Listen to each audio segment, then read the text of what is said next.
When talking about the iconography of the American West, perhaps none stands taller than the figure of a lone rider silhouetted against the landscape. This scene is woven into our stories and myths, both fiction and non-fiction. The riders we will encounter today are set against the arid landscape between the Rockies and the eastern plains of Colorado. From its origins as a trapper's paradise to its heyday as a mining center for both lead and silver, Colorado holds its fair share of ghostly apparitions from the American West. From outlaws to vengeful lovers, these spectral horses of the plains still haunt the highways and byways, seeking to waylay unsuspecting travelers. John Fagan was a soldier out of what is known as Old Bent's Fort. While carrying a message, presumably from Denver, he was caught in a bad snowstorm. When he didn't arrive at the fort when expected, men set out and found first the frozen corpse of his horse, and nearby, wrapped in a blanket, huddled by a long extinguished fire, was the frozen corpse of Mr. Fagan himself. The weather being what it was, a hasty burial was given to Fagan. Since the ground was hard, he was interred in a pile of stones to keep the predators away, right near where his body was found. Tales vary as to whether his horse was buried as well. This was the winter of 1832. The following spring, tales of a horseman who really wasn't there sprung up. Mainly seen in daytime, he was seen anywhere from Fort Lupton all the way to Bent's Fort, and all places in between. His main haunt, however, was his gravesite, located 55 miles east of Cherry Creek. Known mainly for trickery and his laughter, the Ghost of Fagan was blamed for riding through and downing clotheslines full of freshly washed clothes, scaring various travelers by riding past them quickly, and one account even has a man speaking to him, only to realize that he could see the sunlight through the man and his horse, at which the Ghost of Fagan laughed and disappeared. Among the sandstone columns of the Colorado foothills stood the Lodge of Taen Goo, or First Falling Thunder. Though swift in the chase and brave in battle, he seldom went abroad with neighboring tribes, for he was happy in the society of his wife. But one day, a Spanish fur trader sent the Indian on a mission into the heart of the mountains for valuable wild sheepskins and beaver pelts. Upon Taen Goo's return, his wife did not recognize him, the trauma having driven the reason clean out of her. When Taen Goo sought to embrace her, she plucked a hunting knife from his belt and plunged it into her heart. Realizing his betrayal, the Indian rode to the camp of the Spanish trader. He stole into the camp at night and, without alerting the guards, retreated with the unconscious body of the trader. Taen Goo placed a wooden saddle on a half-trained horse, stripped the Spaniard, and put him astride the beast. After he had fastened him into his seat with deerskin lashings, he took his wife's corpse from its wrapping and tied it to his prisoner face to face.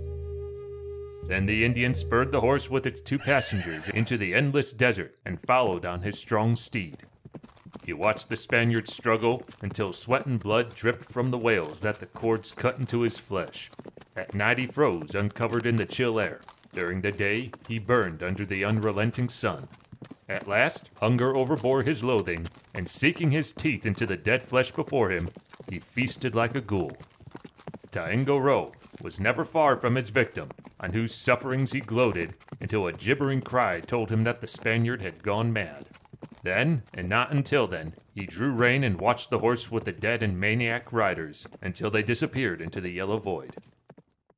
It is said that these pair of riders still haunt Manitou Spring. Our last tale gives Colorado its own headless horseman, seen in South Park between Cannon City and Fairplay. You might say that this ghost got what it deserved. In 1863, there was a rash of robberies and killings along this South Park route. Travelers and locals killed by the side of the road, some in their cabins, and all for what money and goods they were carrying. Crimes were carried out by the infamous Espinosa Brothers, who had come north to Colorado to partake in the fine pickings offered by the mines. However, they chose to do their work, getting rich in a much different way. A group of 17 scared but determined volunteers followed the trail of the killers into 39 Mile Canyon, found the camp of the Espinosa Brothers, as well as their stolen goods.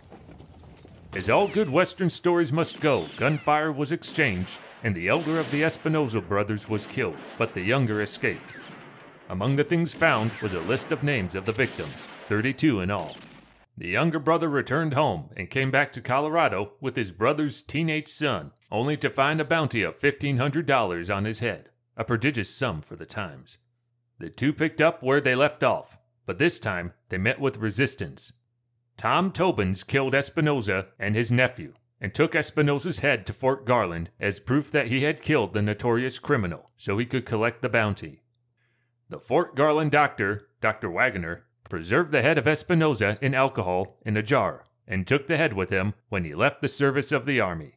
Eventually, Espinosa's head was buried in Pueblo. Tobins wasn't as lucky. It took him 30 years to collect the bounty owed him. Starting as early as 1865, tales of Espinosa's headless body riding a black horse started surfacing from Sangre de Cristo Pass out into the various parts of South Park. Charles Streeter, a teamster, was traveling at dusk to San Luis and claimed to have been held up by Espinosa's ghost, or at least it was an attempted holdup. The ghost on his horse stood on the road with a gun drawn, and Streeter laughed, telling the ghost there was no way to see to shoot him, and rode into San Luis. Lieutenant Wilson T. Hartz had a bit of a different tale and a less jovial approach. Hartz claimed to have been chased from Placer to Fort Garland by Espinosa's ghost.